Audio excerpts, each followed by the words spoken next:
So your own. Well, we've had our 2 days of nice weather in July. We're back to a cloudy day. It was just then drizzling a little bit as I was then coming into here. You just really can't make it up. This summer, I thought last summer was bad, but this summer has been even worse. But even though this summer hasn't been that great, look at how green everything is and how big stuff's getting. I mean, look at the size of this monster flower. I've got another two in there, which I believe are males. So I need to figure out, yeah, they're all male ones. And I think the reason I know that is because they don't have any bulbousy bits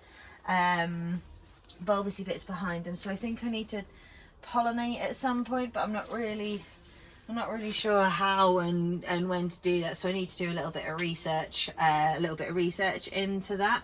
But I have got to tame this mad beast a little bit and sort of try and encourage it to grow around my sticks here. So I have come prepared with lots of different tying implements, and my other scissors broke, so I've got the teeniest pair of scissors there to hopefully that definitely cuts through the jute string. Hopefully it cuts through the soft plant ties as well. Okay, so it is now raining a little bit more now. Oh, I've got washing out as well. You just literally put it out yesterday, had a nice day, and now it's raining. Typical. Bella's taming my mad pumpkin. I need to give some of my attention to my snap peas, because I've got one that's sort of like, oh, a bit brown and sad in the middle, so I need to give them some attention. But my lovely new ones that I sowed and that are germinated, they're coming up quite nicely. I need to tame my tomatoes because they're just leaning all over the place, so I'm going to tie those up to these top bars with my jute string, I think. These nasturtiums at the front here are also looking a little bit brown and a little bit sad, but it's okay because I've got these nice big happy ones at the back here, and that are also going along the side there. I can't remember what else I had on my to-do list. Oh, I think it was my cabbage. So I was going to ditch them, and then someone had commented on my video. I think it was the one of where I was actually planting the cabbages into the pot for the first time and my corn into here. I think it was a chap called Steve that said if I put them in on leggy brassicas, something like that, if you put them in with the bottom two leaves as close to the compost, something like that, they should be okay. But one of them is actually kind of plumping up, I guess. I don't really know. Oh, excuse me, I have to go and get my washing in. I think that's only the third time I've actually been able to have clothes outside to attempt to dry them. And even then I can't even dry them because I've had to take them indoors. And I can't even remember what I was saying now. Oh yeah, that was it. I was talking about my cabbage, wasn't I? So yeah, it's kind of gone a little bit plumpier. If that's the right word, I don't really know. So I think I'm gonna, one of which I've kind of left in a bit strategically because it's kind of working as slug food, because even though we have had a couple of nice days of weather, even when I've been coming out to water, I have found like 4 or 5 big old fat slugs of this size.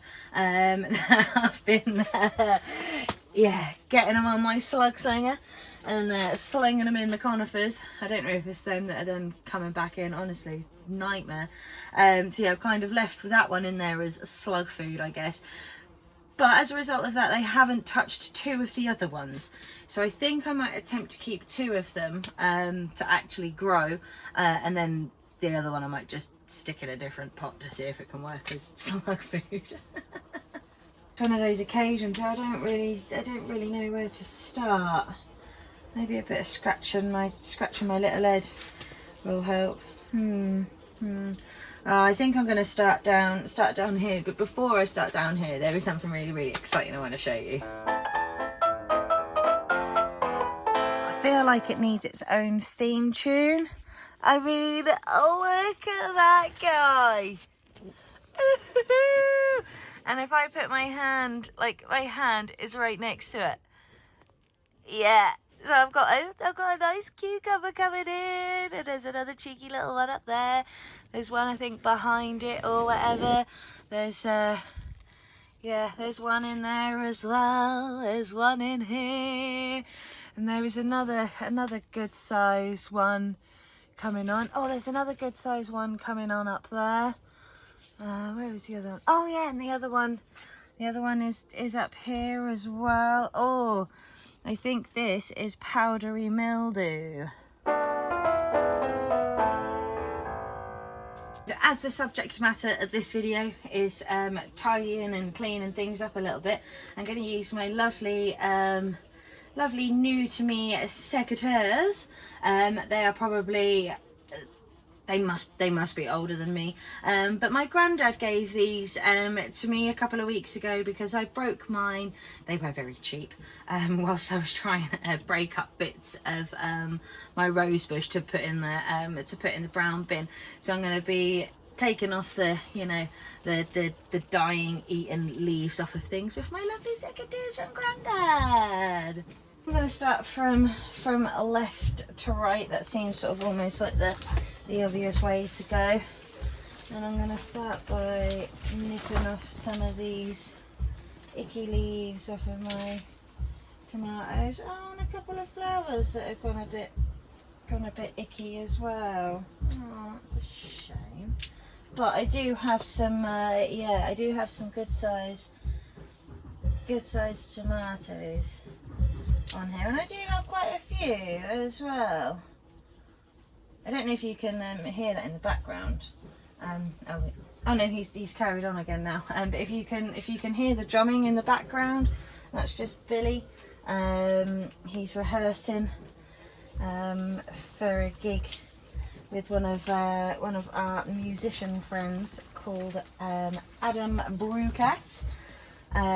He's done a couple of gigs with him before, and Adam is sort of like he's a country music artist, sort of more like that. I'm sorry if I offend you, Adam, if you watch any of my content. But he's kind of more sort of like Americana style. I think I'll pop it. He doesn't have a YouTube channel, but he does have a Facebook page. So if anyone is interested in checking him out, I'll pop a link to his Facebook page in the description there. And for the free advertisement, Adam, I want some I want some advertisement fees now. There we go. That's my first affiliation. I don't know if I'm really doing this right. Taking these. Well, I mean, I'm taking all the dead bits off, and I just had to lose that flower because it was on a mini bit. But I kind of always thought that if you if you take away any of the grossish stuff, or if you leave the gross stuff on there, then the energy goes to those bits. But you obviously want it to go to your fruits and your flowers and stuff. Oh god, it feels like a bit of a jungle in here. I do love the smell of tomato plants, I really do. Right, I think that's all of it. Oh no, there's some more icky bits down here. Oh, and I tell you what, these secateurs are lovely. And it does just go to show as well, sort of like the quality of stuff as well. I mean, and how well one looks after stuff. I mean, my granddad has had these secateurs for years, and he's kept them nice and sharp and nice and oiled up. So they are just literally just going through any of the leaves very, very easily. Which I'm fairly certain, if I was using my old cheapy ones that I broke, that they would have struggled. Now I have noticed on some of these tomato leaves that they've got these like little brown splodges. I'll just check that you can see it. Yeah, these like little brown splodges and yellow in bits. Is that disease? I don't know. I've heard people talk about blight on tomatoes before. Is that what that is? Because I don't know, but I'm just taking all of the, like I said, I'm just taking all of the rank bits off in the hope that that works. I do come out here fairly regularly to take off all, you know, any icky bits. Oh no, I don't want to lose that fruit off of there. Oh, there we go. There we go. They're just coming off of there. They're just coming off of there nicely. Oh, there's another one. Another one in there. Let's get rid of you. Oh, and this rain is just so on and off. So annoying.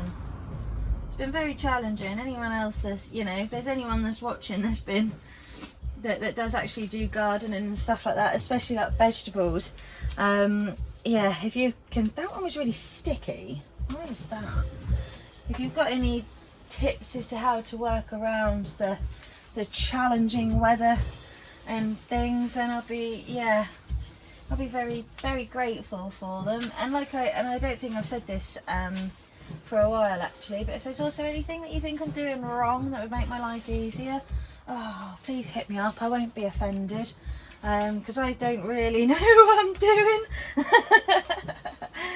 Yeah, I do kind of feel most of the time that I'm just making it up as I go along, and just doing what I think is best. And sometimes I'll look at stuff on the old interweb, and sometimes I won't. And yeah, but I do know about not pruning your tomatoes too much. I saw a post on a gardening page on Facebook where some woman had pruned her tomatoes so much that all she pretty much had left was like the central vine and nothing else. So it's a bit, yeah, I don't want to do that, but I do want to get rid of the icky leaves. But then I do also know that there's, is it suckers, like the little in-betweeny leaves and things. Oh, there's a cheeky little nasturtium growing up through the middle. I hope that's okay, because I think that the nasturtiums, I'm sure they do, and I'm sure I've said this before, that they help to keep away pests and the such like. Oh goodness me. Right, okay. Well, there's another one with one of those brown splodges on. Almost looks like a nut from like the middle of a tree, you know. Oh, right. Okay. I think that's all of the icky leaves off of those. And now my plan is to get my jute string out and just sort of like tie them up to this middle bar to give them a bit of extra support, because these ones are coming out this way, which is now making it a bit more difficult to get in, and these ones are going over this way. Yeah, and obviously as they get heavier, as the lovely fruits come in, yeah, I've got quite a few. I just need some nice weather so they can ripen up a bit. Yeah. But I think for this next bit I am going to speed it up, because you know me, it's going to take me ages if I do this and waffle on at the same time.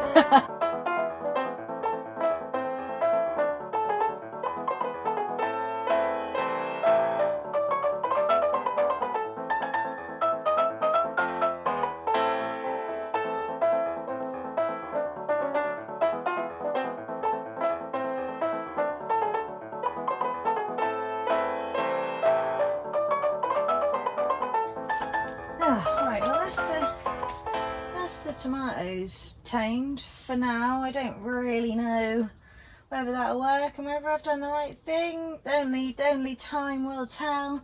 But I've tied them up to the top here. I've also tied them, sort of like pulled them in round in here across this back one there as well. And this one I'm just going to let, because it seems to be happy enough growing along there. It's got a few flowers on, and I reckon that, or at least I hope that'll be alright. Okay, now on to the nasturtiums. Let's take my gloves off halfway through doing that, because I just couldn't tie anything up.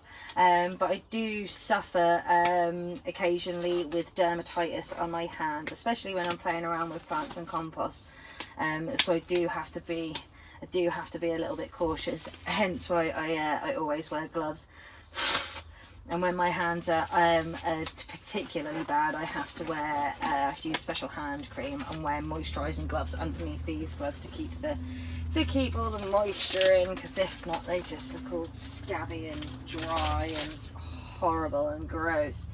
Oh yeah, and when I was doing the trimming the ming and leaves off of the tomatoes, and I said, "Ooh, this one's sticky. Why is that? Does anyone know?" I don't need you to let me know. I figured it out. I've got a sticky trap behind there, and it was stuck to the sticky trap. That would be why it was sticky.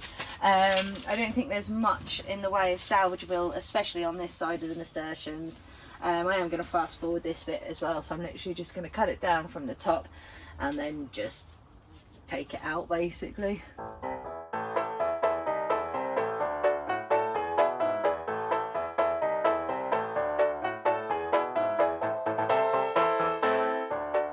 It's really bare in here now without that in there.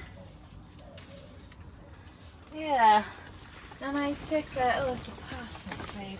And I took the ones out this side because they were totally dead, but this one's still got a little bit of life in it, so I've left it in and I've wrapped it around there in the hope that I can then encourage that one to kind of grow around the front here. Okay, and now next on my list is to tackle this monster. I think, oh, my leg is so itchy. I got bitten by a horsefly on my calf the other day. Oh, and it's got one of those real, if you've ever been bitten by a horsefly, you know exactly what I'm talking about, but it's got one of those real burny itches to it. Oh, kind of similar sensation to having a tattoo, actually, I reckon. Okay, and much like with my tomato plants, with my pumpkin, I'm just pretty much going to make it up as I go along. And yeah, fast forward to this one too, I think.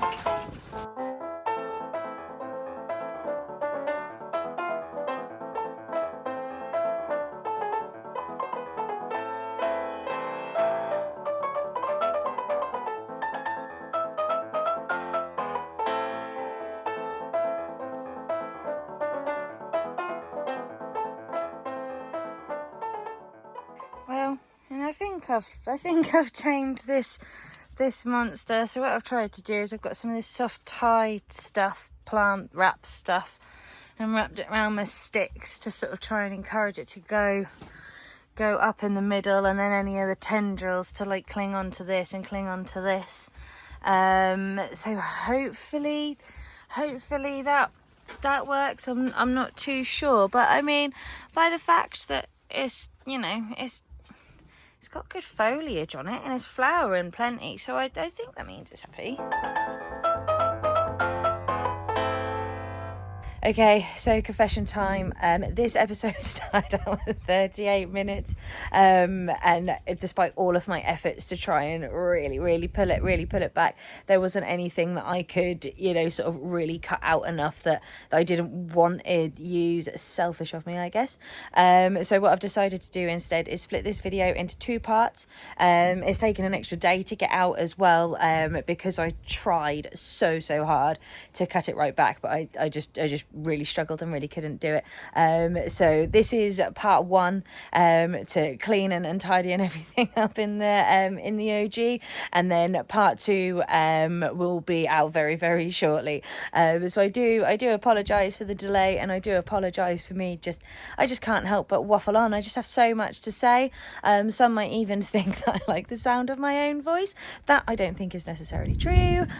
But I guess evidence would prove otherwise, because here I am still talking and still waffling on, even though I have just admitted to doing nothing but waffling on. Thank you for watching part one. Part two will be with you very soon. Thank you to everyone that has subscribed and watched thus far. I honestly, you can't believe or imagine how grateful I am to all of that. I genuinely didn't think that anyone would want to listen to me, but apparently there's 134 of you that choose to watch and listen to me, so thank you so much for that. And don't forget to you know, keep on watching, don't forget to keep on liking.